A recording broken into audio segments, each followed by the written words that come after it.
Great, thanks very much. Right, welcome back everyone. It's good to see you've all come back for the first afternoon.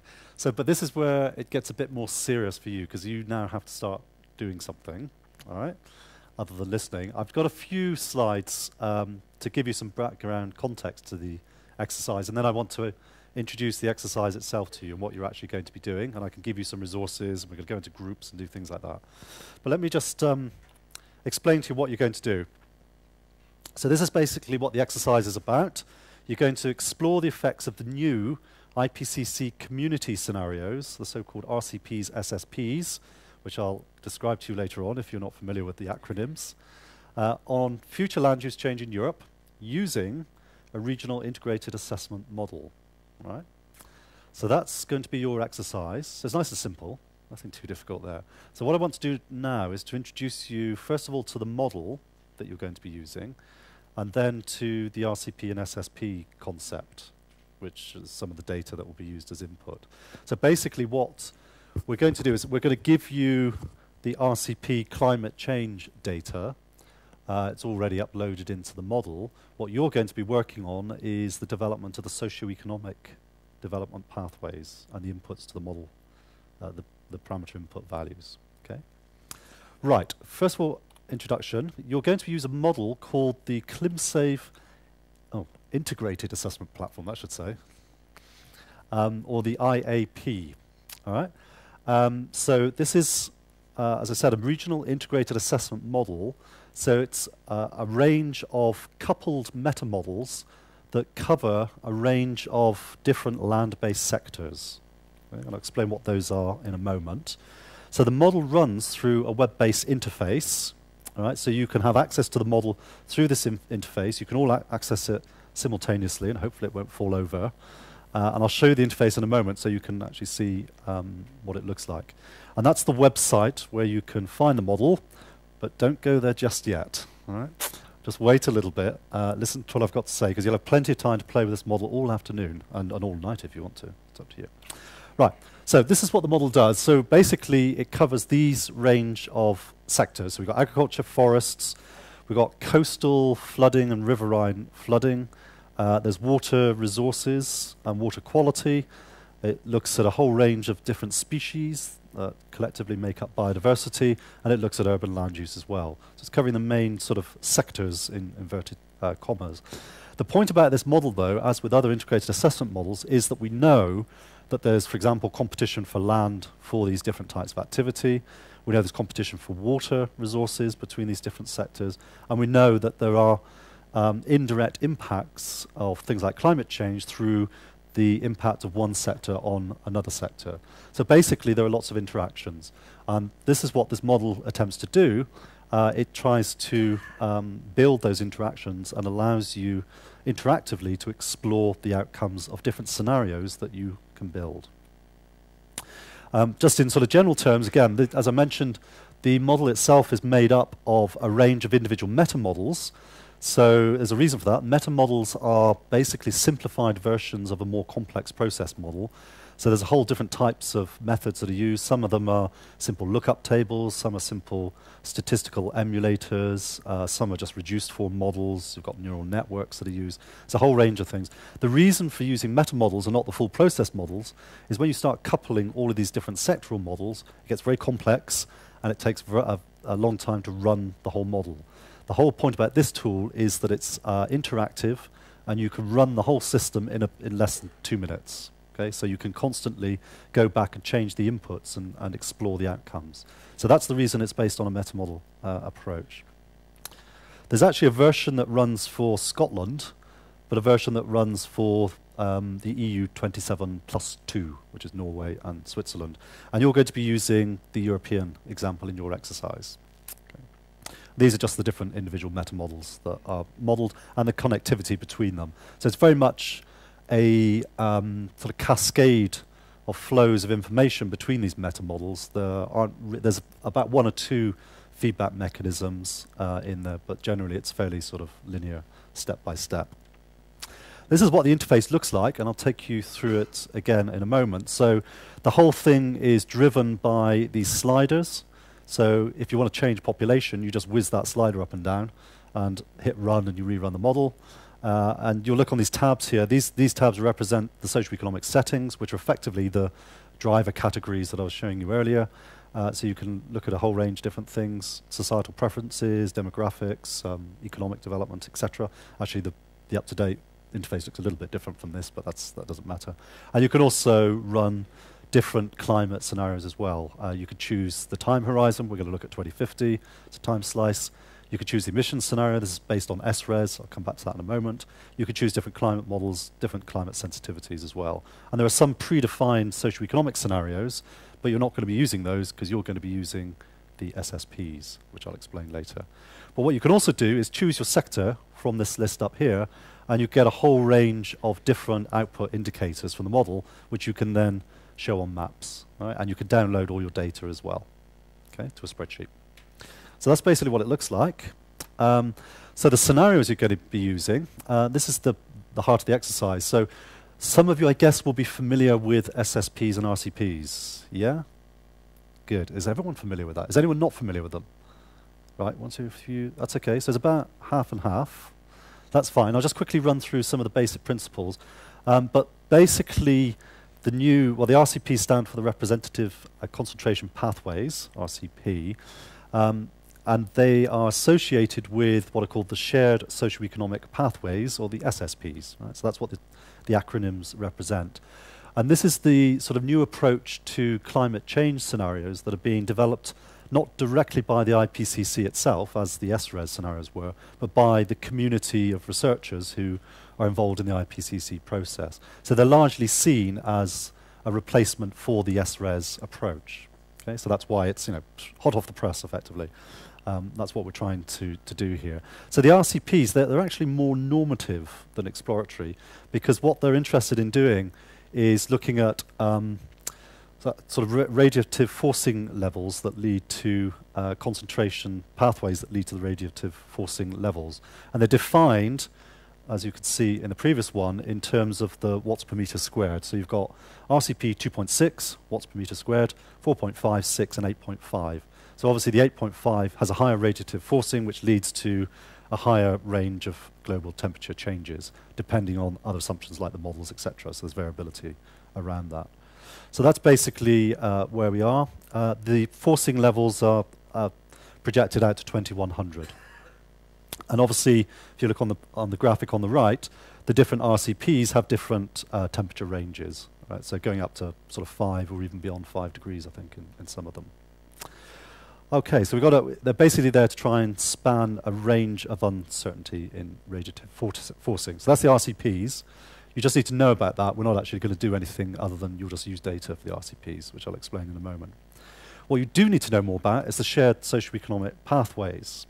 So in the examples I showed you earlier of scenario development, we looked at the scenario logic, and I showed you some examples of a matrix-based approach. It's a little bit like a matrix, not exactly a matrix, but it's got 2 dimensions, as you saw there's other examples. And the 2 dimensions are socioeconomic challenges to mitigation and socioeconomic challenges to adaptation. All right? So basically, in an SSP5 world, so they're numbered 1 to 5, you have these 5 locations on the graphic here, would be a world where you just continue to emit greenhouse gases. You're unable, whatever, collectively in the world to reduce emissions. Whereas SSP1, you actually overcome the barriers to emission reduction. And likewise, SSP3, you both emit lots of greenhouse gases, but also your society is non-resilient, unable to adapt to climate change itself. Okay, so we've got those 2 dimensions. And within those dimensions, they've also been given silly names as well, if you want to use those. I tend to just use SSP 1 to 5. Within those, there are also narratives that have already been written that describe those different future worlds. And we'll give you that information in a moment. I won't go through those narratives, but we've got some papers that you can have a look at. Right. The other point about these SSPs, and again, this type of information is held within in the paper I'm going to give you in a moment, but you can recast them in terms of different dimensions. So in this case, you're looking at economic growth against societal sustainability, or environmental sustainability against societal sustainability. So each of the SSPs are located in the different sort of dimensional space, depending on these different factors. So you can use this type of information to help you construct your own SSP. So what I'm going to ask you to do in a moment is, in groups, you're going to work on one SSP each group, right? So you can really get to know that SSP intimately. In principle then, what you have with the new scenario framework is a combination of RCPs, which give the radiative forcing level, and the SSPs, the shared socio-economic pathways. And you, in principle, can explore a whole range of combinations of individual future climates on the left-hand side against future socio-economics.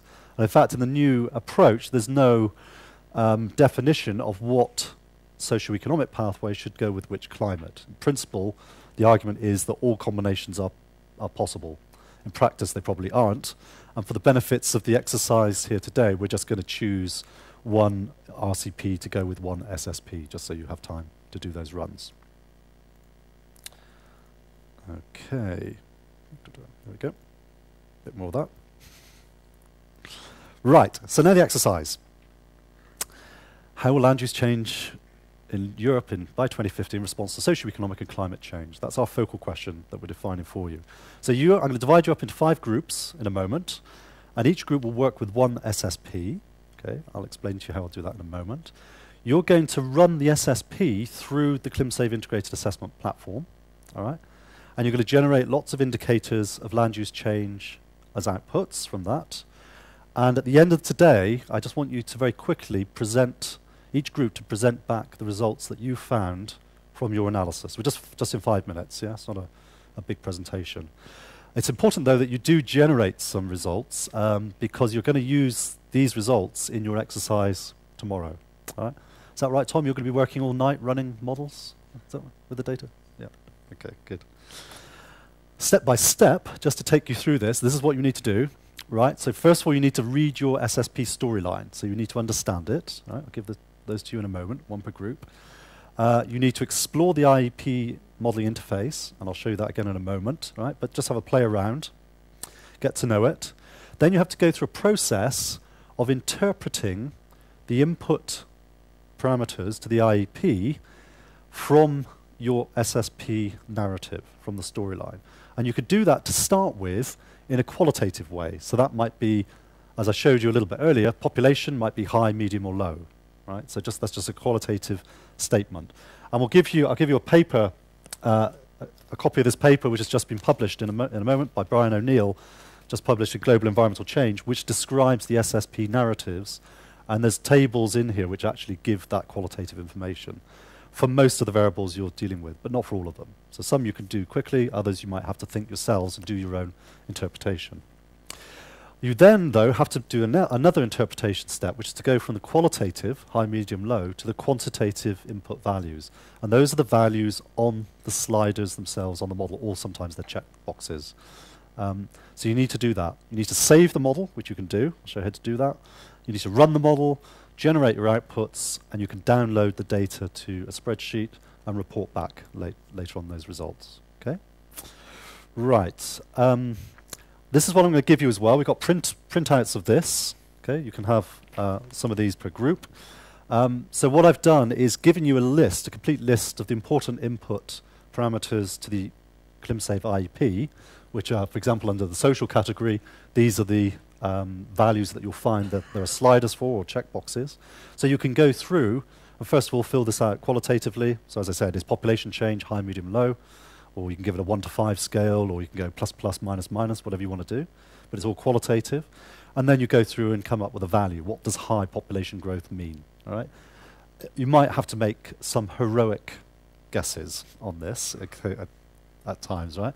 What you will have, though, is the benefit of enormous wisdom that will come to you from the people sitting at the back, who are going to be sort of rotating around the different groups, myself included, and we'll try and answer questions, or if you're not sure about things. And of course, you're most welcome to use the internet, go online, find out what population projections are out there already, and use the spirit of those, right? So there's lots of ways in which you can do that. That's why you're in teams, because there's quite a few things to do, and you've only got one afternoon to do all of this, right? So there are different tables. You'll have all of this for the different variables, all right? So you need to complete those as best you can. and then you're ready to run your model. But the final step is you need to choose a climate scenario.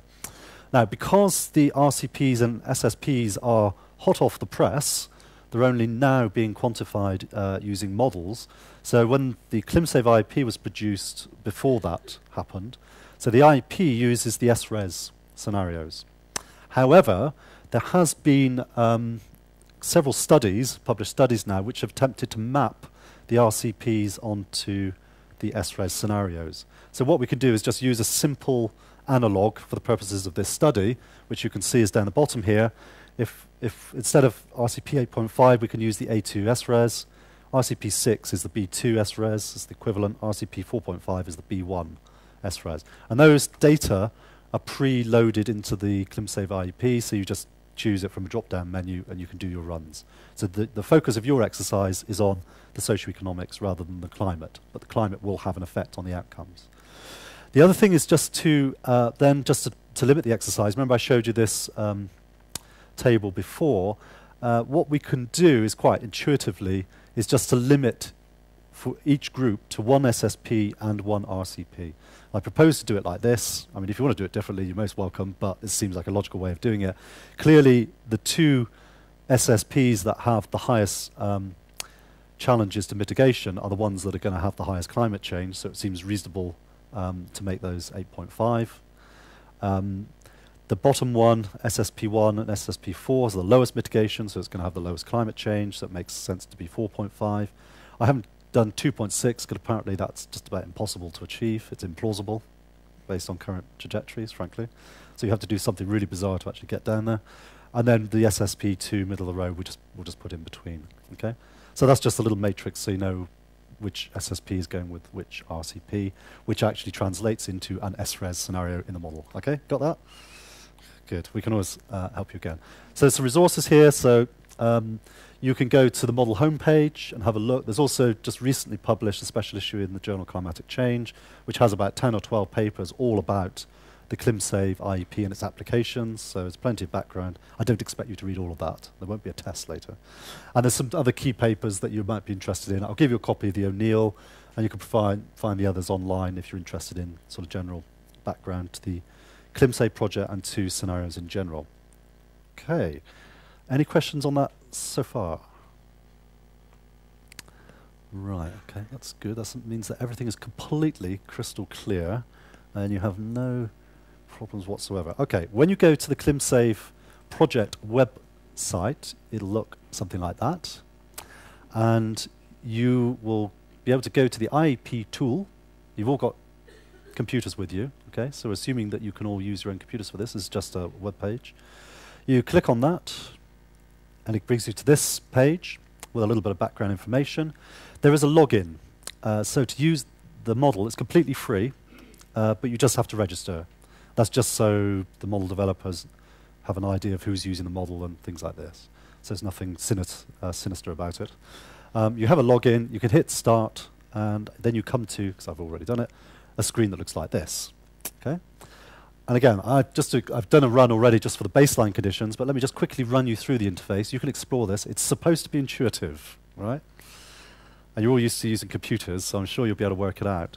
But again, just to give you an idea how it basically runs, at the moment I'm on the economic tab here. So I've got things that relate to economics. I've got GDP change and change in the oil price, which is actually a proxy for energy prices. And you can use the slider, you can change that around, okay? And it tells you how much you've done. There are tip tools which explain what each of these parameters actually mean in practice. And you can go to social, and you can change population, water savings due to behavioral change, dietary preferences, right? There's a whole range of things that you can change here as part of your scenario. I mentioned that also there are the time slice. We're going to work with the 2050s. It's a time slice-based model rather than being a transient model. We'll work with the 2050s. And at the moment, you can use these menus to choose your climate scenario based on the combinations I gave you earlier to be proxies for RCPs. There's about 5 or 6 GCMs in there. You might want to decide which GCMs you use. Some of them give hotter worlds than other worlds. So if you want to go for a more extreme, you might want to choose a GCM that is hotter. We can give you some ideas about that. The climate sensitivity, again, if you want a higher, you want to be at the higher range of your RCP, then you can choose a higher climate sensitivity or lower if you want to be at the lower end. There are pre-programmed socio-economic scenarios in here which you don't have to worry about because you're going to do all of your changes relative to the baseline conditions, right? But you could use, if you want to explore what those scenarios are about, that might help you in terms of some of these settings. And what you'll see on here, actually, for those, just so you know, the green range gives what is thought of as being the credible or plausible range for that particular parameter, and the red ends give the maximum beyond which you shouldn't really go for that parameter because it's not plausible, okay? But you can change all of that. So there's technology tab, economic, etc. So all of the things you need to change are all in these, within these tabs. Joe?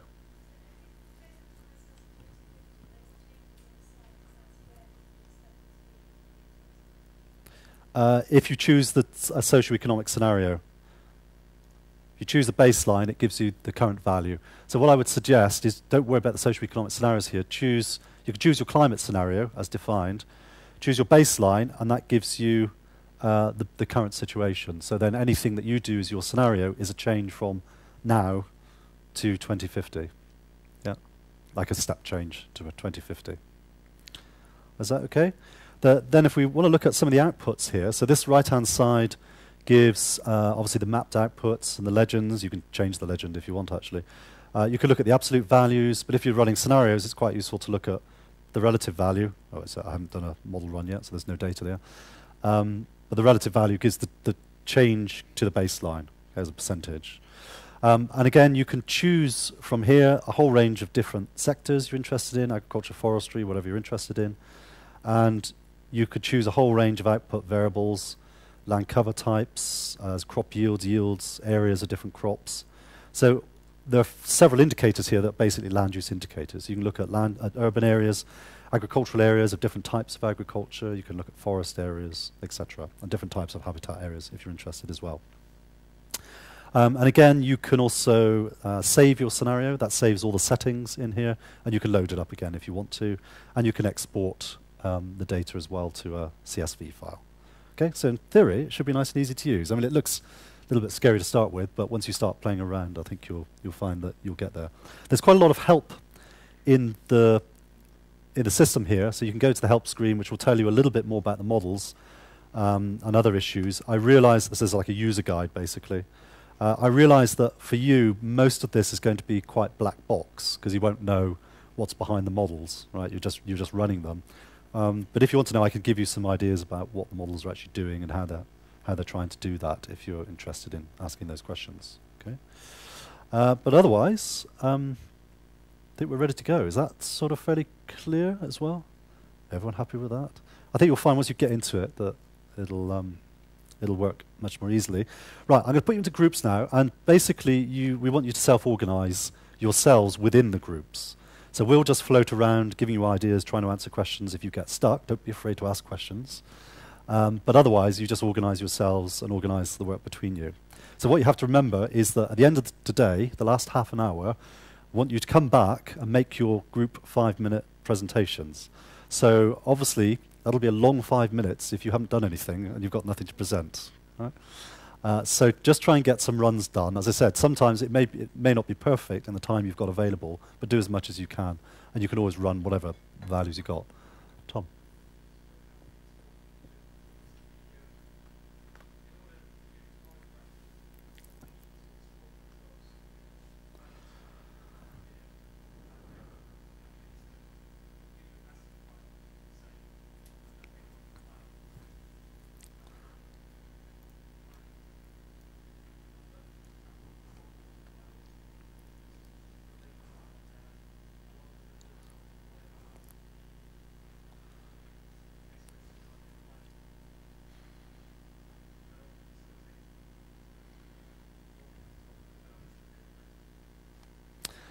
Great, thanks for that. So, and just finally, I forgot to mention that once you've set up your scenario within the model, if you scroll down to the bottom, there's a button cunningly called Run. I guess you can understand, what that means. And if we click Run, you'll get this screen. Don't get worried about that. Just click OK. This just gives you an option of choosing different species. The only reason for that is it takes a long time to run individual species models. So there's just a representative example here, but that's not the part of the model you're really interested in. It's running. Oops. in real time, this tells you each of the models that it's actually going through. It goes through an iteration. One of the models, interestingly, is a meta-model of LPJ Guess, which is the model you're going to be using tomorrow. So there could be some interesting comparisons there, but we'll see. You can, as soon as it takes about 2 minutes to do a full run, okay? But actually, you can already look at indicators that are at the beginning of the cascade of integrated models. So I can already look at urban land use, artificial surfaces, the residential area, for example. I can look at the relative to the baseline changes, not very many, because it was baseline run, wasn't a scenario run. So you can start looking at all of these types of things here, yeah? A whole range of land use related indicators. Okay. And it's sort of pretty much just like that's just got to the end of the run, so that's how long it took. So it's probably 1.5 to 2 minutes. There we go. That's everything said.